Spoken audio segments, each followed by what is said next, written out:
passengers, and welcome aboard the Self-Growth Train, a podcast that combines personal stories, opinions, and research in order to better guide you through your self-growth journey. My name is Marie Rivera Pacheco, and I am your tour guide. First, I want to say thank you for tuning back into the podcast. You guys, it has been an amazing couple of first weeks since the relaunch of the podcast, and you guys have been giving me feedback, which I love, and all of it has been super positive. You guys have even given me suggestions of things that I can improve on, and I appreciate each and every one of you for taking the time of your day to listen to the podcast and to also write back to me and tell me how you feel. If you haven't had the chance yet to reach out to me, please do so. I love hearing from you. And at the end of the day, that is the purpose of this podcast. Like, I want to help myself improve, and I also want to help other people grow. So do not hesitate to reach out at any of my social media handles or even through my website. I want to hear from you. Well, my dear passengers, the time has come for you to buckle up your seatbelts as we dive right into our first stop of the day. That is the topic of the day, and today's topic is manifesting. Manifesting is defined by psychology today as the idea that through the power of belief, we can effectively think our goals into becoming a reality. Now, I know what you're thinking. Francis, are you talking about magic? Are you talking about wishing? Are you talking about prayer? What are you talking about? Well, my dear passengers, I am talking about positive thinking that has a purpose. And depending on what you believe in or what your belief system is, you might call it something else. But for the purpose of this podcast episode, today we're going to be talking about manifesting. For today's episode, I will not be using any research. I will be simply using my personal experiences and my opinion when it comes to manifesting. Why? Because I realize that manifesting, it is a personal experience, and I want you guys to get the inside of somebody that has been manifesting for the majority of her life and how it actually works for me. And I want to leave it up to you to see if it's something that you want to try yourself or if it's something that you want to recommend to your friends and family. The first step is knowing what you want. And I know that I say this on literally every single episode, but if you don't know what you want, how are you going to know what you're trying to get? Once you know what you want, you're able to visualize better. And when I say visualize, I know that the first thing that comes to mind is probably going to be a vision board. And don't get me wrong, vision boards really, really help. But when I say visualize, I mean I want you to imagine and think about that thing that you really desire and have it become a constant image in your head. I'm talking about when you pray about it, I want it to come up. When you dream, I want it to come up. When you're thinking about it, I want it to be something that you can easily reach back into your brain and be like, oh yeah, this is the thing that I'm working for. And if you do create a vision board, I want it to be big and place it in a place where you go constantly to. So that way you know what you're focusing on. And it also helps you see it outside of yourself so you can start believing that it will come true. The second step is to refocus your mindset. When I'm talking about mindset, I'm talking about how you perceive the world around you, right? So depending on your belief system, you might believe in God, or you might believe in the universe, or you might believe in science, or you might believe in something else. Well, whatever you believe in, you need to refocus that mindset and make sure that it is positive and that you are asking that you believe in for help. And when I say help, it doesn't mean that they're going to grant it to you automatically. You still have to put the work in. But it means that you are redirecting and realigning that with what you believe in so that way everybody can be on the same page. Step number 3, pay selective attention. Now, this is a very, very, very, very important step. And I think that this is where a lot of us kind of tumble and fumble, and it's because we're so used to wanting to pay attention to everything. And again, bringing it back to YOLO and FOMO, I totally understand because I do the same thing. But when you pay selective attention, it means that you're purposely putting your attention on the things that matter to you, right? So, for example, for me, this podcast is a priority. And what I've had learned to do is that I need to make sure that I am paying attention and I'm taking time to work on the podcast and not just leave it for the end, minus the last episode that I did. But so far, what that has allowed me to do is to ensure that I am paying attention to the thing that matters to me, right? Because if I don't pay attention to the things that matter to me or the things that I am striving for, then nothing is going to happen. It's kind of like saying, man, I wish I had a better job. And then people kept sending me job descriptions and job offers. And I was like,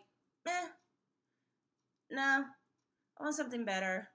But like, I didn't read the descriptions and I didn't even give it a chance. I didn't even go to an interview. I didn't do the research to see, hey, what is this job about? That's what I mean. Like, sometimes we're so focused on the things that we don't want that we don't realize the opportunities that we're missing. But if we pay selective attention, if we were to say, again, with the example of the job, if we were to say, this is a new job. I've never heard about this. Let me read some of it. And then you read about it and you're like, this is something that I could see myself doing. All of a sudden, you're seeing an opportunity in a place that you never thought you would. And that is why paying selective attention is super essential when it comes to manifesting. Step number 4, be mindful of where your energy is leading you. I'm going to repeat this. Be mindful of where your energy is leading you. Now, if we go back to the beginning of the episode, I talked a lot about positive thinking, but I forgot to say positive energy. Positive energy is super, super important when it comes to manifesting and also to living a fuller life. You want to make sure that whatever you're feeling, whether it be sadness, anger, and any of the other negative energies, do not consume your overall aura / energy / mentality, whatever you want to call it. Why? Because once you give in to those thoughts, it is going to determine where you are putting your energy, your time, and your focus in. So that is why I want you to be very careful as to where your energy is leading you. Keep in mind, yes, it's true. We can't always be happy-go-lucky, and I'm not claiming that it's going to be easy because, trust me, it is not. But you do need to be mindful of how your energy is. And you also need to have a backup plan when that energy is not positive, because you want to make sure that, yes, feel those negative emotions, feel that negative energy, but don't let it consume you. Don't let it hold you back. Don't let it put you in a place where you cannot get out of it. And in the case that you don't know how to get out of it, that's where you go back to refocusing your mindset. Go back to that thing that you believe in, whether it be God, the universe, science, whatever you believe in, and ask for help. Be like, hey, God, in my case, I believe in God, right? So I would literally phone God and just be like, hey, God, your girl is struggling. She needs your help, please. I'm doing the work. I'm putting in the energy. But you know what? My energy, not the best right now. Can you help me clear it? Can you put somebody in my path that will help me see things differently? Or can you send me a video? Can you send me some kind of sign that I'm heading the right way? Or can you tell me that I'm not doing the right thing? Because either way, I want to know what I'm doing, you know? And this point actually brings us to the 5th and last step, which is you have to put in the work.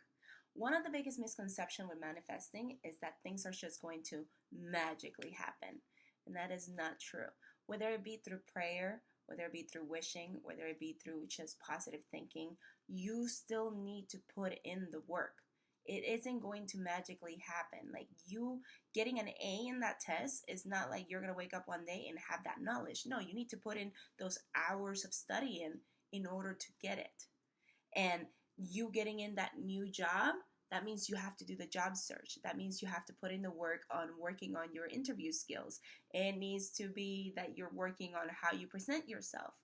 You want a romantic relationship? Okay, it means that you need to put yourself out there. You need to go to coffee shops. You need to go to bookstores. You need to go to places where people are available and that might be able to talk to you and potentially create a connection with you. But for you to simply sit down and expect things to just magically come your way and just come at the snap of a finger, Wow. How crazy is that? No, no, no, no. You have to put in the work and you have to be consistent with that work and you have to be diligent with that work. And last but not least, you have to be responsible with that work. Because if you work on it today and don't work on it tomorrow, or you kind of semi work on it today and tomorrow, or you're like, you know what, I'm going to let so and so work on it for me, you're not going to get it. You're not. And that is the biggest lesson with manifesting, is that it is what you put out there is what you're going to receive. So if you're not putting anything, my dear passenger, you're not going to get anything. Well, my dear passengers, the time has come for the last stop of the day. That is recap time. Today's episode discussed manifesting, which is the idea that through the power of belief, we can effectively think a goal into becoming a reality. Now we know that manifesting is about knowing what you want and visualizing it, so that way you can refocus your mindset and start paying selective attention to the things that actually matter to you. It also means that you are paying attention to where you're putting your energy, because you cannot let your energy become too negative, or it might overwhelm you and it might overtake over your whole aspirations and lead you through a different path that you don't want to go to. Last but not least, it also means that you need to put the work in, because unlike many people think, manifesting is not magical. It's simply putting in the work and getting gains from it. So remember, whatever you put in is exactly what you're going to get out of it. Remember, self-growth is an endless journey towards self-improvement. However, you don't ever have to do it alone. As your tour guide, my goal is to guide you with the best intentions and the best research available. Make sure to follow me on Instagram, Facebook, and TikTok at the Self-Growth Train Podcast, and to follow my new website, theselfgrowthtrainpodcast.com. As always, all the resources used today have been added to the episode's description. Well, until the next stop, dear passengers, safe travels. Bye!